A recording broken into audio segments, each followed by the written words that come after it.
భద్రాద్రి కొత్తగూడెం జిల్లా చెర్ల మండలంలోని మొగుళ్లపల్లి పంచాయతీ కొన్ని నెలలుగా వార్తల్లో నిలుస్తుంది. ఆ గ్రామంలో ప్రధాన రహదారి డ్రైనేజీకి దిగువన ఉండడం వలన రోడ్లపైకి నీరు వచ్చి ప్రయాణికులను బాటసారులను పలు ఇబ్బందులకు గురిచేస్తుంది. అధికారులకు గ్రామస్తులు పలుమార్లు రోడ్లపై మురికి నీటి సమస్యను విన్నవించుకున్న పరిష్కార మార్గాన్ని చూపించలేకపోతున్నారు. చింతకుంట అంగన్వాడీ సెంటర్ నందు డ్రైనేజీల ప్రక్క వెంబడి మురికి నీరు దర్శనమిస్తున్నాయి. అంతేకాకుండా చేతి పంపుల వద్ద చెత్తా చెదారం, అలాగే రోడ్లపైన నీటి నిల్వలు బురద పేరుకుపోయి చూపర్లను ఒకంత ఆశ్చర్యానికి గురిచేస్తుంది. అంగన్వాడీ కేంద్రానికి అంగన్వాడీ పసిపిల్లలు, పిల్లల తల్లులు, గర్భిణీ స్త్రీలు వస్తూ ఉంటారు. ఇలా డ్రైనేజీలో మురికి నీరు నిలబడటం వల్ల దోమ లార్వాలు ఉత్పత్తి చెంది రోగాలకు కారణమవుతున్నాయని, ఇటీవలే పంచాయతీ అంతా జ్వరాలతో సతమతమైందని గ్రామస్తులు వాపోయారు.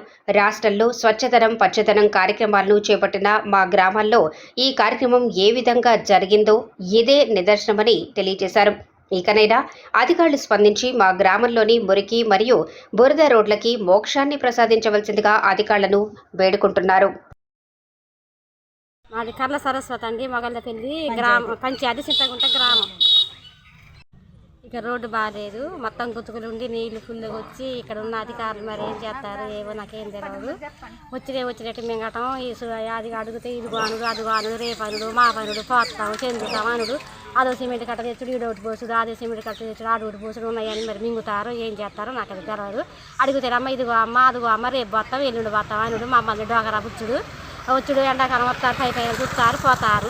ఆ వర్షాకాలం అయితే ఆ రోడ్డును పట్టించుకోవట్లేదు, అంత నడవటానికి కూడా ఛాన్స్ లేదు, ఒక్క అడుగు పెట్టడానికి కూడా మాకు అవకాశం లేదు. వీటన పోవాలన్నా మాకేమో ఇబ్బంది అవుతుంది. ఇంటి చుట్టూ మొత్తం గుతుకులు దోమలు కలిసి వాసన భరించలేక జ్వరాలు వస్తాయి. దీన్ని ఎవరు మరి గట్టిగా చర్యలు తీసుకుంటారో చేసి దీన్ని కొద్దిగా గట్టిగా గండించి మాకు ఈ రోడ్డు శుభ్రంగా చేసిన వాళ్ళని మటుకు మేము ఎప్పటికీ మర్చిపోమని కోరుకుంటాను. అది ఒకటే మాకు కావాల్సింది.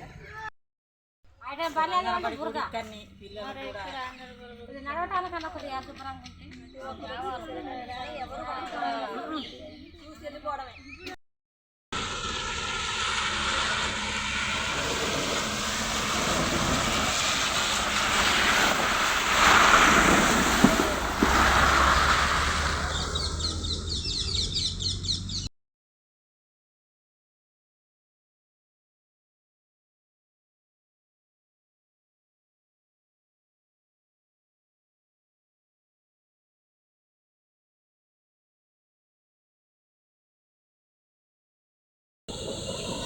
బురద